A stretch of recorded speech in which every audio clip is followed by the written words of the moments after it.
everybody, this is Pam at the Paper Outpost, and this is the A to Z Christmas collaboration put on by RachandBella Crafts.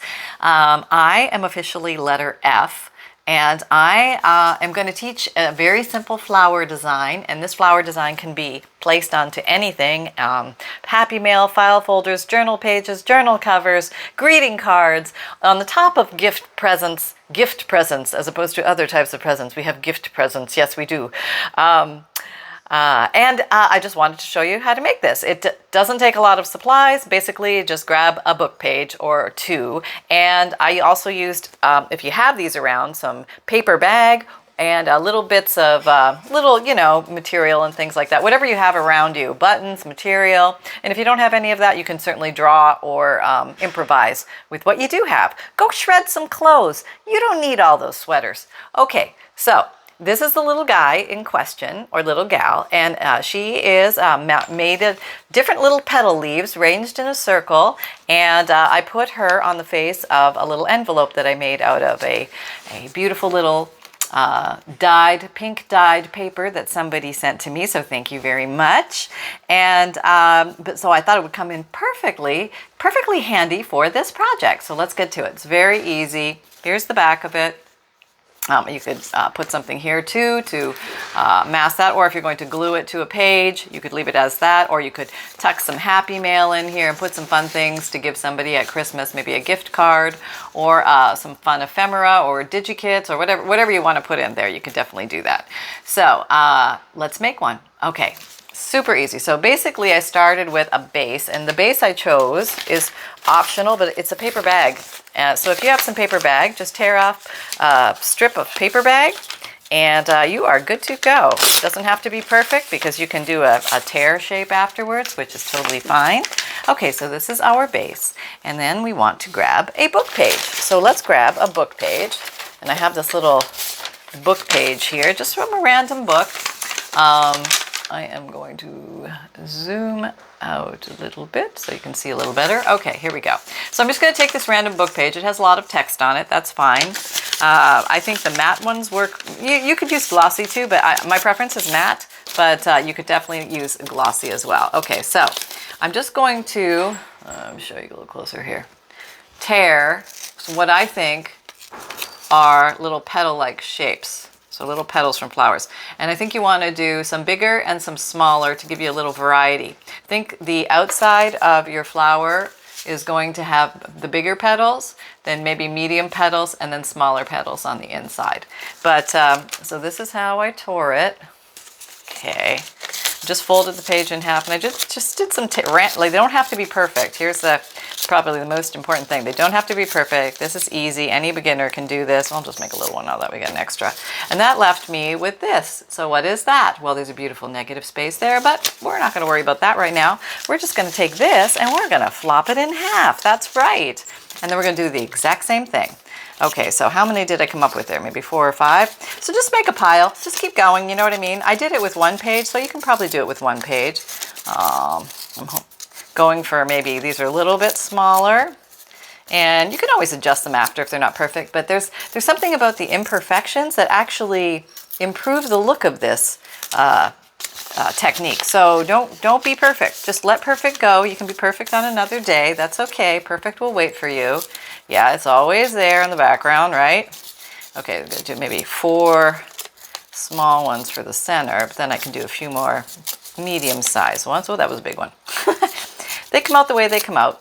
That's what they do. All right, and you still have some paper left over, which you could make stems and leaves and stuff like that if you were going to do a bigger picture, but we're just going to focus on this little guy right now. That's what we're going to make. Okay, so here is our base, and your base can be oriented like this, or maybe you're not even deciding at this moment, and that's okay, because I didn't. And all right, so now you just take a ink of choice. I chose Worn Lipstick, and it's a nice one I've had in my thing for a while, and I forgot I had it. So I'm just going to go ahead and ink these little edges up. And the nice thing about the dry porous paper is it grabs ink well. Yeah. So we got a few of these, so let's just go ahead and ink them. And you could use different color inks. You could use all the same ink. You could use, some petals have one color, others petals have a different color, but I'm going to show you this exact same process as I did with the prototype, so you can wrap your head around that, and then if you want to venture off down other little rabbit holes, go for it. It's all about creating and having fun and just enjoying the process. So I hope you're having a nice time. I hope you're playing with your papers and learning lots from this wonderful challenge. What a great idea, Rachel. And I'm sure that you're bringing lots of inspiration and fun to a lot of people. And it just sounded like plain fun. And, you know, it was in the Christmas spirit. I was, you caught me. Oh, look at that one. We don't even know what that is. Like a double bunny ear or something. I don't even know if I'll use that one, but we're just going to bring it out just in case. You know, you caught me in the Christmas spirit. Yeah, and just past Halloween now, and apparently motoring right past Thanksgiving and going straight to Christmas. I don't know why. What happened to Thanksgiving? But that's what we do as crafters. We get on the train, the Christmas train, early. Yeah, because we got to make stuff, and we get to make stuff, and we are so excited about it, we can't stand waiting. We just got to do it right now, because we make one and it turns out good. Maybe we want to make a bunch, you know what I mean? And then we're really inspired and we're all excited and we're using up the paper we have. It doesn't take a lot of supply to do this. We're talking paper bag and a book page, and you don't even have to have the paper bag. You could do this on a scrapbook piece of paper, or any colored paper, or if you don't even have a colored paper, you take some white paper and you take like green with your inks, and you come along and you make it green. So now, there all of a sudden you have colored paper. There you go. You can make something out of that. There's your base. So don't worry if you don't have a paper bag. I know not everywhere are there paper bags. So be resourceful and creative and use what you have in your environment right around you. And you'd be surprised what you come up with. You could probably come up with 100 better ideas. And that's what we do. We create better mousetraps. We're always looking, inspired, off to create. And it's a good thing. It's a good thing that we inspire and we share, and we get ideas from each other, and we grow together as this paper loving community. That's what we do. Okay, I don't even know if I have enough, but we'll just start with this and see. Oh, no, the other way. Okay, I'm learning what makes it smaller. Okay. All right, so let's remove these. Now what I would say is just take a look at what you have and pull out the big uns. Pull out the big uns first. Does anybody ever watch Married with Children? Oh, bad reference. Okay, pull out these and just have fun with them. Okay, and then maybe pull your mediums in a little pile, and your little tinies, at least, I would say, save at least 4 for the tinies. Maybe you're a medium. Well, okay. Okay, here's my little medium pile. My small, no, these are my smalls. These are my mediums. They're kind of close together, but it's okay. It doesn't matter. And then we have a bunch of these. Okay, so let's do this. All right, we're going to use... is that what we're going to use? No, we're going to use this. It doesn't matter. Just get a glue that you like. I'm using Fabrifix today because it grabs well. And I'm just going to place these down. Now, what I'm going to do is I'm just going to glue closer to where the center of the flower is, and about maybe 2/3 up, and leave the end kind of loosey-goosey free, because I want to be able to curl that up at the end to do some stuff with it. So kind of crinkle it and give it a little bit of a lift embossed motif where it comes off the page. And I'm going to not try and do any straight across from each other, like not making a cross design, but kind of like a little bit off center might help. Okay. I don't know what helps. I just think it helps. Oops, not there. Don't put the glue there. Put the glue down here. Put the glue down here. Where's Sonny? He's with my mother-in-law hanging out. Nowhere to be seen at the moment. He was all around my ankles when I was eating lunch, I tell you. And, you know, he's my best friend when I'm eating lunch. Isn't that funny how that happens? Yeah. And it's okay if they break the border. I think that's actually pretty cool. So don't feel like you have to contain it into the little piece of paper you have. No, it's okay for the flower to express itself and fold over. And you also must cover yourself in ink. This is absolutely mandatory. It's proof you had fun. Okay, that's what that is. Okay, if anybody asks. And let me put you there. These come together relatively quickly. And then you can just have fun. So I'm going to show you how to make the flower. And then if you want to hang around, I will show you how to make the little envelope that it goes on to. Okay, there. Okay, we'll put you down there. And basically what you want to do is stagger your design as you go, kind of landing in between the last two petals. So, okay, we have phase 1 complete. Okay, and you can spread them out a little bit because you're going to have a central focus, which, so it's okay to leave a little weird gap in the middle. That's okay. Okay, so now we're going to take middle zone. So bring you guys up, front line and center. Here you are. And let's do the same thing. We're going to take you. We're going to glue most of you to the center. Now I'm going to go for the split in between these two petals here. That's kind of what I'm aiming for. So this little guy is there. I can even move him out there so he shows more. That's okay. You can do that. It's your flower. And you can totally choose. This is the part I'm going to have glued to the center. All right, we'll put one there. I feel like I need one there. Okay, we're just going to put you there then. What about you? We need you. What are we going to do with you? Okay. We'll put you down. And there's really no right or wrong way to do that because the randomness of it actually ends up giving you a pretty design. It gives you that kind of shabby chic, wrinkle, crinkle, old world factor look. So now if you're never sure like where to go next, you just look for where there's two that are together. And if you lay it down there, like in between the two, okay, it's gonna work. I don't know why, it just does. Okay, we've got this little oddball, but we'll use him. We'll put him in there so you can see what he looks like. I think he might actually be an official small, but we'll just put you here in between these two. Oh, you got kind of like, okay, I'm gonna make your petal stick there. All right, so we're moving to the last set. We have 1, 2, 3, and this is number 4. All right, let's put some down here. Layering it up, layering it up. And you can keep going until the cows come home. There's really no right or wrong here on how you do this. You just keep going. Yeah, just keep going.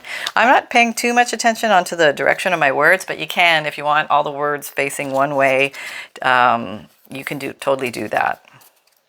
I find words more of a decoration than the actual words, so I just have fun with it. Just have a good time, whatever you're doing. Just make sure you have fun. You kick your heels up every once in a while. You laugh and giggle, and you carry on. Okay, so where's this last one going to be? Here? Okay, I'll just put you there where you feel like you're rotating. All right, so now we have a flat but very layered flower, which is very, very pretty in its own right, and you could totally stop there.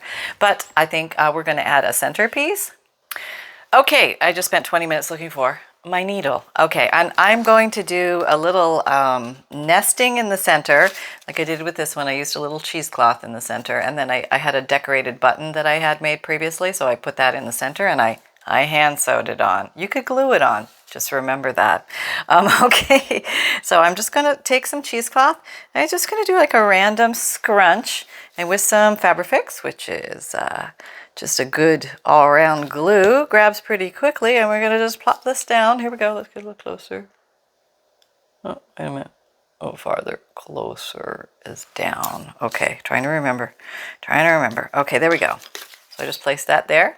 Okay, nothing fancy. Now we're going to take this guy.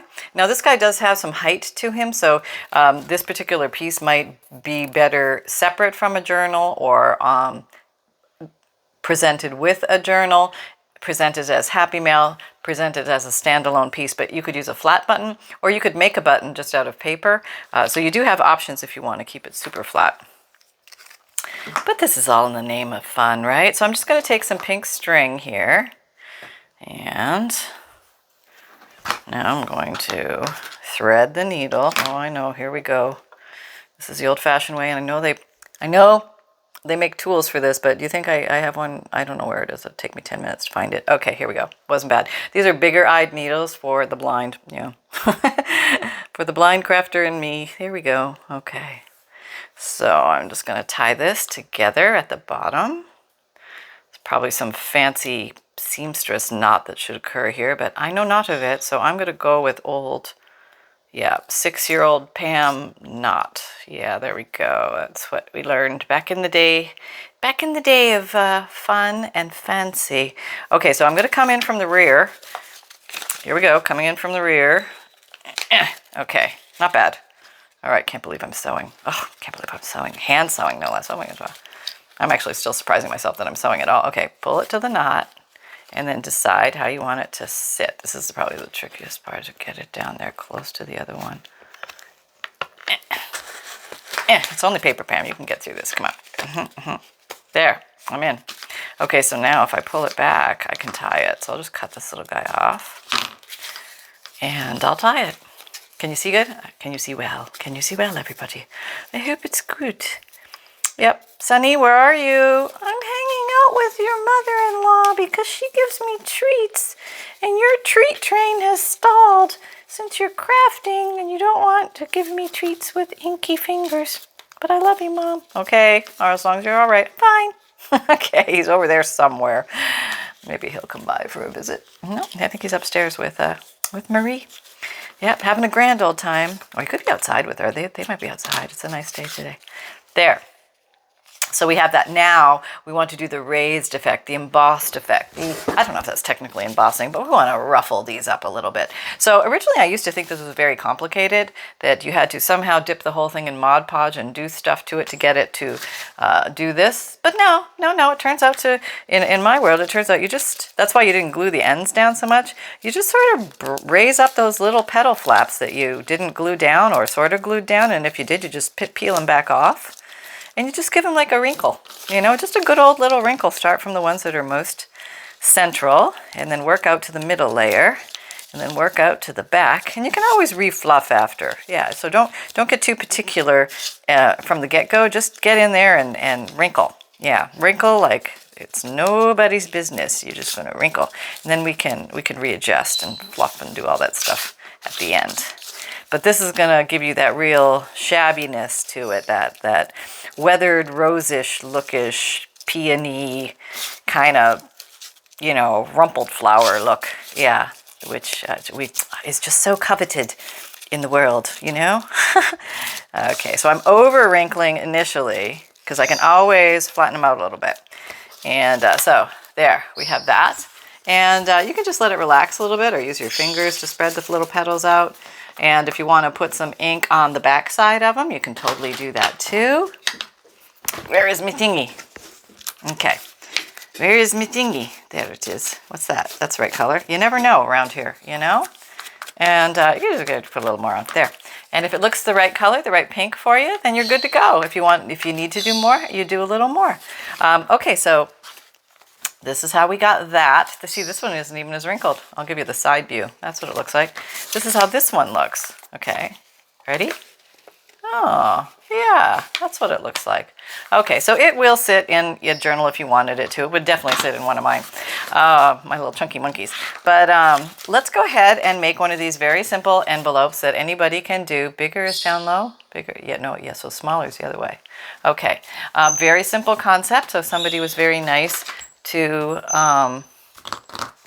give me a dyed page, a book page. So I think I'm going to use it because I think it would make a very pretty little flower. Now, if you want your envelope to read right side up, you look at the page upside down and then you bring your bottom up. That's what you do. And then you can bring your top down as much as you want. You don't have to go very far. You don't have to go all the way down. You can, but since this is a little fat and I want to glue it to the front here, I want to leave as much there as possible. So just enough to cover the top of the envelope. Now here, I have a torn side. Here I have a smooth side. So I'm going to go ahead and just shear it down with the old finger tear to give it some of that tearish look to it. And I think, let's see, you might be a tad big. So I'm going to go ahead and just change the shape of this guy a little bit. I can do that. It's mine. You can do it to yours too, or leave it as is. That's totally fine. And I originally tore these paper bag sheets with I call this a tearing ruler, but it's just a metal ruler. And I use the sharp edge of the metal ruler to tear it. It's just faster than cutting sometimes. And it gives you kind of a nice roughish, shabby-ish end. Yeah. Okay. Okay.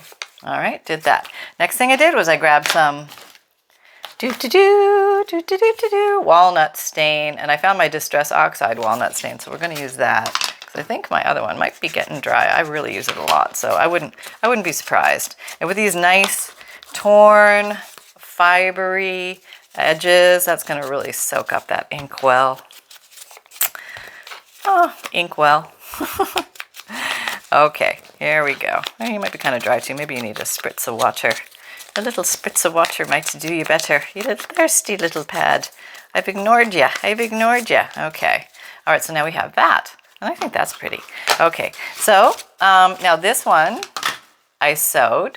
And so what I did was I came around and I folded that up as we did here. And then I sewed all the way around. Now this time I'm not going to sew in case you guys don't have a sewing machine.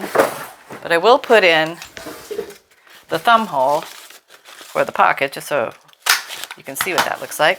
And then you probably, if you're inking, you may want to come along and ink this little guy up too. I have some water here. There we go. Let's see how that does that. So oxide, I believe, is pigment and dye, so it should be fine with water. I've always used it. Yeah, that really just wakes it up. It's just like, hey, I am here. I have lots of ink in me still. Don't give up on me. Don't you dare give up on me, because I am ready to go. At your beck and call. Just give me a little sip, please. I'm parched. So yeah, your ink pads, if they are dry, absent of water, you can usually refresh them. If it's made of ink, or I think ink and pigment. I haven't had a problem with it. If it's the archival inks that are a different solvent, then you might have to use a different solvent. But with this one, just fine with a little water, glycerin. I don't know if I've used glycerin on here because I'm not quite sure what that would do, but the glycerin's a natural humectant and will pull water towards itself, so it'll probably just keep your ink pad wet longer. All right, looking dandy already. So let's just go ahead and make our envelope. It's always good to glue this part of it first. Okay, here we go. And down here. Here we go. Hope you guys are having lots of fun. This is a really fun challenge. Thank you, RachandBella, for having this. It just gets the little spirit of the season going. You know what I mean? It's a really good thing. So thank you for that. All right, so this guy is going to go here. All right, that's the plan. All right, so now we have our envelope. It's already formed. That was easy, right? No fuss, no muss. Didn't have to drag it over to the sewing machine at all. And I'm just going to glue that on here. Now it can go above this and below this. That's fine. It is. It's totally fine in the world of envelopes. Just wanted to share that. Okay, so what I'm going to do is I'm going to put my Fabrifix down here because I know the general vicinity where I want it to go. If I glue this, I don't know how far north and south and all of that type of thing where the glue is going to end up higher than I need it and stuff. So if I glue this part, yeah, there we go. So now we have that. And prototype, where are you? Here you are. So I went ahead and I just amped it up with a few more little frills and pieces, and let's see what we can add. So these are all, you know, just additional fun things that you can do to bring it into its own. But let's play. Let's grab something. Okay, I found this little piece of lace, a little crocheted piece of lace. I just cut it off of something that looked like that I've been saving for 100 years. I don't know why, and I'm just going to put it there. I just think it looks kind of fun. So let's just grab some glue. Good old Fabrifix comes handy here. But you can probably work with most glues here for this project. It's a simple project. And okay, so we have a little lace on it, and then you could go farther and you could add maybe a stamp. If you have any rubber stamps and you just have them hanging around, they're not really doing anything, well, just grab them for gosh sakes, and let's just do some stamping. You're not the right color. What am I looking for? Black. Black sometimes works well in these situations. Okay, so here's some random stamp. Let me back you up a little bit. Smaller. Yeah. Okay, there we go. All right, so I'm just going to take something that is not writing because I have writing here. I could do numbers, I could do butterflies, and I did butterfly on the other one. There's a half a butterfly in the corner, and I think I did some butterfly stamping on the back. So that's pretty. But this time I'm just going to do some random flourishes. Yeah, just some flourishes. I'm going to leave them on here because if you ever notice you try and get them off here, it's just never the same. So I'm just going to leave them right on there and see what happens. Okay, here we go. I have no idea what's going to happen here. World's worst stamper. Okay, that looks kind of cool, huh? It gives it a little bit of a edge.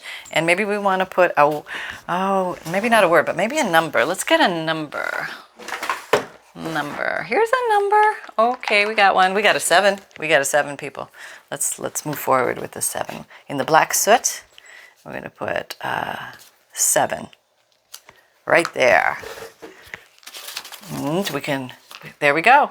And we can also do the back if we want to decorate the back a little bit more. Do this.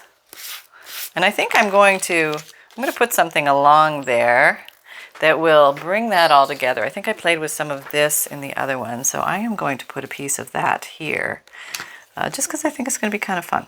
Okay. And so we're just adding more, adding a little bit here, adding a little bit there, adding a layer or two here or there, just to build up our design, make it a little bit more elaborate. Not mandatory, but I just want to see how far you can push your envelope, literally.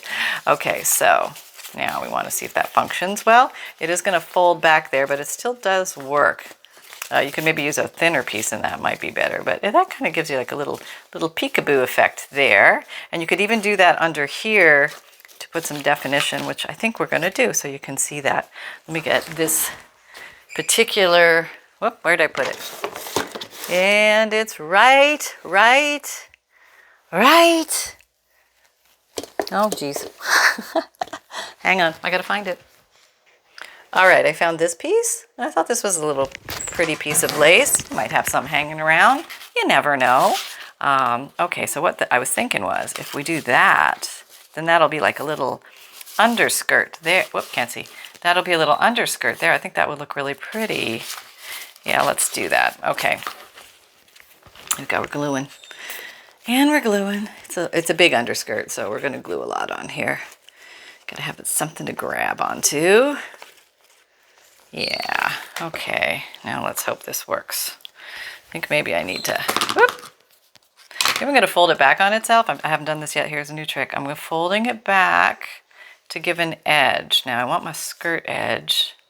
So the fold has to go in. Okay, got that?